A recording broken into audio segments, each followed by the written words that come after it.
All right, so here we go, number 27, moving backwards. How fun is this? So it says use the double angle identities, so double angle, double angle, double angle, double angle. 1 minus 2 sine squared, and here is what's in your theta position, or your u position. Notice 1 minus 2 sine squared matches this. So this is saying we're going to take this to cosine and double the angle. So if we take theta over 4 and multiply it by 2, that's going to be theta over 2, which is going to give us letter A. Okay, for number 26, says use the sum or difference identities. Here they are, sum or difference identities. Clearly you can see this is the tangent style, so it's either this one or this one. You see the minus and the plus, that means we're not going to use this one, we're going to use this one, which means we're going to go tangent of u plus v. This is my u, this is my v. If you scan all the answers, you can tell they're not being nice, they're going to make you find common denominators. So we have to go tangent of u plus v, which means we got to add pi over 3 to 7 pi over 8. Well, we got to find common denominators. So it's going to be 24. So this would be 8 pi over 24 plus 21 pi over 24, which is going to give me tangent of 29 24ths, which is letter D. So we got our instructions, use the basic identities to simplify this. Remember the rule, 99.99% of the time you don't mess with sine or cosine. That includes sine squared or cosine squared. So we're going to concentrate on here and look for that. Well, you can see cosecant squared minus 1 is right here. What does it equal? Cotangent squared. So this problem is going to turn into sine squared x times cotangent squared. I'm going to use x. And now I could say, well, look, okay, is that anywhere? Is that anywhere? No, because cotangent squared is right here. As you can see it, let me move it up a little bit. Cotangent squared is cosine squared over sine squared. So this turns into sine squared x times cosine squared x all over sine squared x. And notice these will cross reduce, leaving us with cosine squared, letter A. Okay, number 24, use the basic identities. I see this 90 minus theta, and I know it's going to be one of these because there's a match. So I look for this one, sine of 90 minus theta, it's right there. It equals cosine.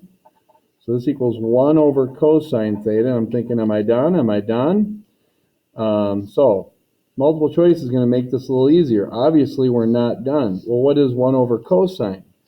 Well, if I go back to here and I find it, I see 1 over cosine equals secant. So secant, which we know that because secant is the reciprocal of cosine. So secant, which matches letter E. All right, so we're up to number 23. Again, use basic identities to simplify this expression. So the first thing I'm going to look for is what equals 1 minus cosine squared. Well, it's sitting right here. It's bouncing a little bit, but equals sine squared. So now I have sine squared theta over sine of theta. This is the same thing as x squared over x, which is just x. So what does this equal? Sine, which is letter E. All right, so we're going to get into some different type of math here, getting away from the identities. And it says find the approximate area. Well, here's your 3 formulas. I like to have all 3 of them. I think your formula sheet only gives you 1. But here's the given information. I've already drawn the triangle, and I see that I have angle A. So I'm going to really concentrate on using this one. So I'm going to fill in the missing pieces. Anything that I know, I'm going to just fill in. And that's sine of 115 degrees because that's sine of angle A. Now I do know what side B is, so that's 12. So this is shining a light. I need to figure out what side C is before I can figure out what the area is. So I would attempt to use the law of sine because I got angle A and side A, but I don't have angle C and I don't have angle I don't have side C, I don't have angle B, so I can't use the law of sine. So unfortunately, to find C, I'm going to have to approach this a little differently, find this first, and then that will help me find this. So I'm going to use the law of sine to find angle B first. So I'm going to go sine of 115 degrees all over 20 equals sine of angle B all over 12. So I'm going to go sine of 115.906 over 20 equals sine of angle B all over 12. Now I'm going to cross multiply. 10.87 equals, and I'm cross multiplying that way, 20 sine of angle B. Now I'm going to divide by 20 here. Divide by 20. So 10.87 divided by 20, 0.543. So 0.543 equals sine of angle B. Now I'm going to take the inverse, second sine, 0.543, enter. I get 32.89-ish degrees for this. So 32.89. Okay, well, now that I know this, give me a second here. Now I can use the law of sine again, because if I take this plus this, 115, so I'm going to add that, plus 115, and then subtract that from 180. I know I'm going to get a negative, but that's 32.1 up here, so 32.1. So now I can find side C by using the law of sine again. So I'm going to stick with this because I've already used it. So it's right here, but I'm going to copy this information from it because I know that's where I'm going. So 0.906 all over 20 equals, and I'm going to go sine of angle C, which is 32.1, all over side C, which is what I'm trying to find, so I could plug it in there. So I'm going to go like this. I'm going to multiply this way. 0.906C equals, I'm going to go sine 32.1, enter. I got to multiply that by 20. I get 10.6. I just cross multiplied there. I'm going to divide by 0.906. 0.906. So 10.6 divided by 0.906. I get 11 point, I'm just going to call it 11.7. So this is 11.7. Now I can just put it right in here, mash all of this out, and I've got the approximate area. So here we go. Sine of 115 times 11.7 times 12 times 0.5 or a half. 63.62. All right. And as you can see, it's not perfect. We did some rounding, but definitely leaning on this word approximate because we got this. Closest thing we got is this. All right. Now we're just going to number 21. Hopefully 21 gives us a little bit more information, just straightforward. Okay, so this one, it is a little easier. As you can see, we have side C. We have side B. So I'm leaning at attacking this one again, but as you can see, the only thing missing is angle A, but this is pretty easy. 100 plus 38 is 138. Subtract that from 180, and we get 42. So look at, we got everything we need for this. So that'd be 1/2 times side B times side C times sine of angle A. And let me mash that out on my calculator. So there's sine of 42 times 10 times 15 times 0.5, which is a half, 50.2. 50.2. On the search, it says approximate, and it gives us freedom to circle letter B. All right, let me get number 20 drawn real quick.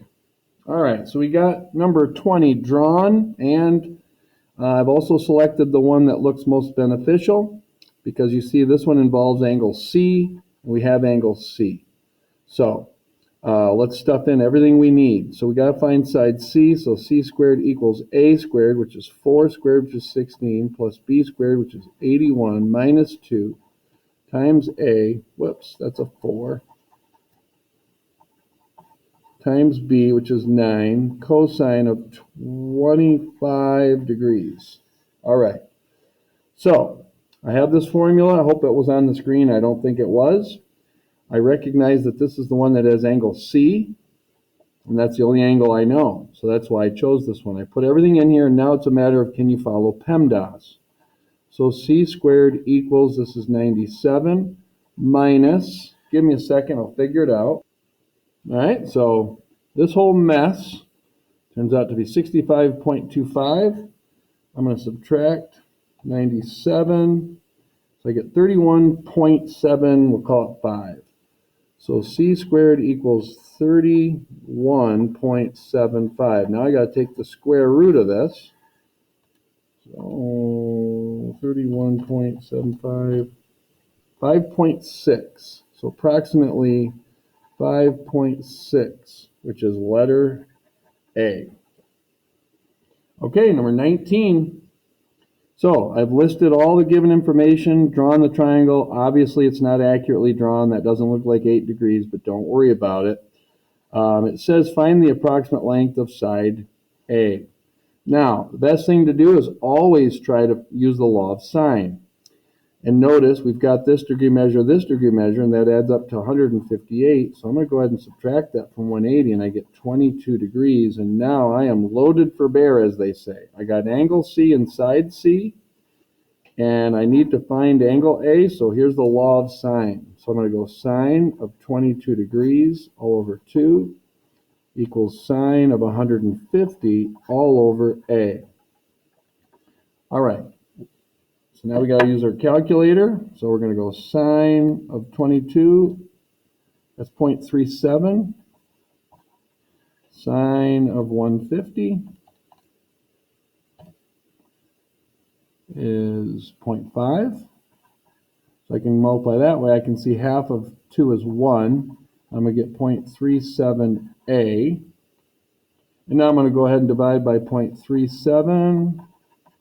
So 1 divided by 0.37, 2.7. I'm going to go on the hunt for that. And there it is. Letter C. All right, this one gets hands down the nastiest problem of the entire exam review award. So find the approximate measure of the largest angle. See, they don't give you letters, so I'm just going to randomly go A, B, C. So in my case, I need to find angle A because I know that's opposite the longest side. I can't use the law of the law of sine because I don't know any of these angles. So I got to kind of get started by just saying, okay, what can I find? Well, using the law of cosine that involves angle A, that'd be A squared equals B squared plus C squared minus 2BC cosine of angle A. So plug things in. 81 equals 49 plus 16 minus 2 times B times C times cosine of the angle that I don't know. Now I need to hurry this up. I don't think I'm going to get done, but that's okay. 81 equals 65 minus, that's 28 times 2, 56 cosine of A. Don't you dare subtract 56 from 65. We got to get rid of that. And so I end up getting 20, that's 16. 16 equals negative 56 cosine of A. Negative 56, negative 56. So I get cosine of A equals, that would be negative 0.285. We'll be a little accurate here. We got to go second cosine. So second cosine, negative 0.285, enter, and we get 106.6, I'm going to call it. So angle A is 106.6, which is C.